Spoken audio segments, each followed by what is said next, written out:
آج جو ہے جو اعلانات دونوں طرف سے دیکھنے میں آئے ہیں، الیکشن کمیشن کا کہنا ہے کہ ایسا نہیں ہونا چاہیے تھا۔ یہ بتائیے کہ ٹرن آؤٹ کیسا رہا اور کیا تشدد کے کچھ واقعات ہوئے؟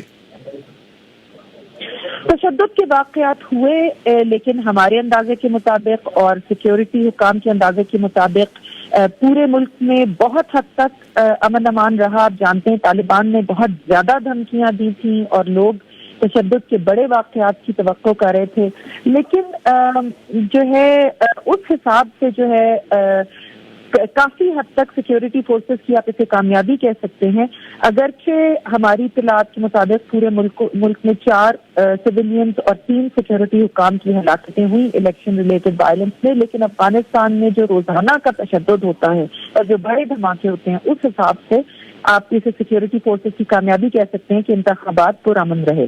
جہاں تک ووٹر ٹرن آؤٹ کی بات ہے تو میں نے خود بھی بہت سارے پولنگ اسٹیشن میں کابل میں جا کے دیکھا، ہماری ٹیم پورے ملک میں پھیلی ہوئی تھی، تو ووٹر ٹرن آؤٹ ہمیں لگا بہت کم ہے، مگر کابل کے کسی بھی بیلٹ باکسز میں مجھے 1/4 سے زیادہ کلوزنگ کے ٹائم تک 1/4 سے زیادہ ووٹ نظر نہیں آئے۔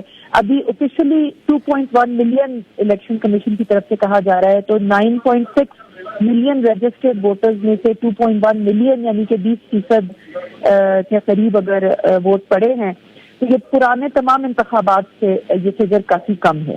اچھا، یہ ایک اور خبر بھی ہے کہ تخار صوبے کے بہارک ضلع میں فضائی حملے میں افغان حکومت کی حامی ملیشیا فورسز کے کوئی 30 ارکان ہلاک ہو گئے ہیں، اس بارے میں کیا خبر ہے آپ کے پاس؟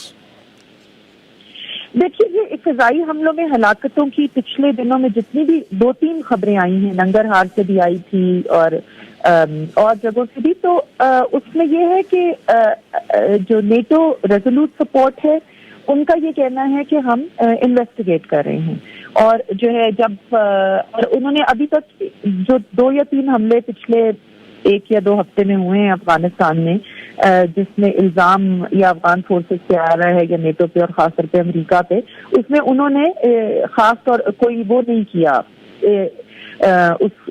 مطلب ان کا یہ کہنا ہے کہ ہم تحقیق کر رہے ہیں، لیکن کئی کریڈیبل سورسز سے یہ الزام لگایا گیا ہے کہ سویلین کیجولٹیز ہوئی ہیں۔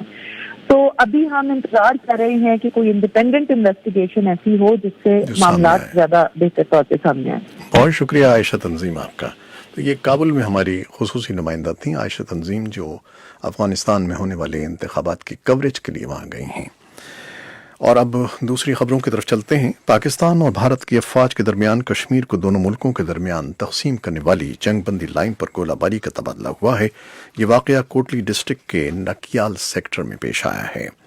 نکیال کے اسسٹنٹ کمشنر راجہ طارق نے بتایا کہ اتوار کی سپہر پاکستان کے زیر انتظام کشمیر کے جنوبی ضلع کوٹلی کے نکیال سیکٹر کے سرحدی گاؤں دیرڑی میں ایک گھر پر گولہ لگنے سے 60 سالہ خاتون سلامت بی بی موت کا شکار ہو گئیں، جبکہ ایک 15 سالہ نوجوان زخمی ہوا جو ہسپتال جاتے ہوئے راستے میں دم توڑ گیا۔ راجہ طارق کے مطابق واقعے میں زخمی ہونے والی ایک خاتون کو ہسپتال میں طبی امداد دی جا رہی ہے۔ گولہ باری کے باعث لوگ خوف و ہراس کا شکار ہو گئے ہیں اور محفوظ مقامات پر منتقل ہو گئے ہیں۔ پاکستان نے کہا ہے کہ بھارت 30 سال سے جموں و کشمیر میں ریاستی دہشت گردی کا مرتکب ہو رہا ہے۔ سیکولرزم کا دعوے دار بھارت در حقیقت ہندوتوا کا پرچار کر رہا ہے۔ اقوام متحدہ میں پاکستان کے سفارتی مشن کے اہلکار ذوالقرنین چھینا نے ہفتے کی شام رائٹ ٹو اپلائی کے دوران خطاب کرتے ہوئے کہا کہ وزیراعظم عمران خان نے دنیا کے سامنے بھارت کا اصل چہرہ بے نقاب کر دیا ہے۔ ان کا کہنا تھا کہ بھارت کی حکومت انتہا پسند ہندو تنظیم راشٹریہ سیوک سنگھ کے نظریے پر کاربند ہے۔ اس نظریے کے تحت بھارت میں ہندوؤں کے علاوہ کسی مذہب کے ماننے والوں کے لیے کوئی جگہ نہیں ہے۔ اور بھارت کے سپریم کورٹ نے جموں و کشمیر کے سابق وزیر اعلیٰ فاروق عبداللہ کی رہائی سے متعلق راجیہ سبھا کے رکن وائکو کی ترکردہ درخواست پر مزید سماعت کرنے سے انکار کرتے ہوئے اسے خارج کر دیا ہے۔ بھارتی نشریاتی ادارے ٹائمز آف انڈیا کے مطابق سپریم کورٹ کے چیف جسٹس رنجن گوگوئی کی سربراہی میں 3 رکنی بینچ نے تامل ناڈو کے رہنما وائکو کی طرف سے دائر درخواست پر سماعت کی۔ صدر ڈونلڈ ٹرمپ کے مواخذے کی کارروائی کے اعلان کے بعد سے ملکی سیاست میں ایک بھونچال آ چکا ہے، جبکہ صدر ٹرمپ اسے امریکہ کی سیاسی تاریخ کا سب سے بڑا کھیل قرار دے رہے ہیں۔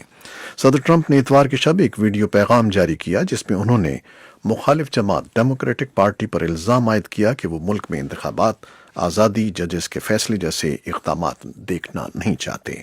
انہوں نے کہا کہ ملک داؤ پر لگا ہوا ہے، ایسا ملک کی تاریخ میں پہلے کبھی نہیں ہوا۔ اور ایوان نمائندگان کی اسپیکر نینسی پیلوسی نے دعویٰ کیا ہے کہ صدر ڈونلڈ ٹرمپ کے مواخذے کے لیے عوام کی حمایت بھی حاصل ہو رہی ہے۔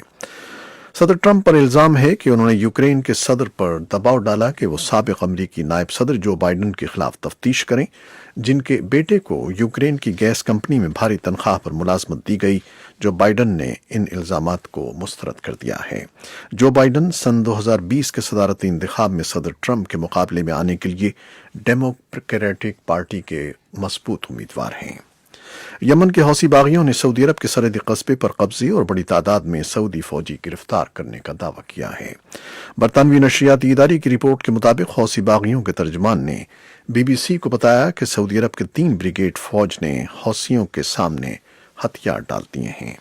اور ماسکو میں اتوار کے روز بڑے پیمانے پر مظاہرے ہوئے ہیں جس میں احتجاجی ان افراد کی رہائی کا مطالبہ کر رہے تھے جو حکومت مخالف مظاہروں میں حصہ لینے کی پاداش میں جولائی کے مہینوں سے جیل میں قید ہیں۔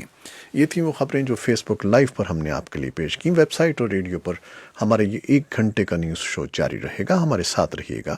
کیمرامین فواد الیاس کے ساتھ ہم فیس بک لائیو سے اجازت چاہتے ہیں۔ اللہ حافظ۔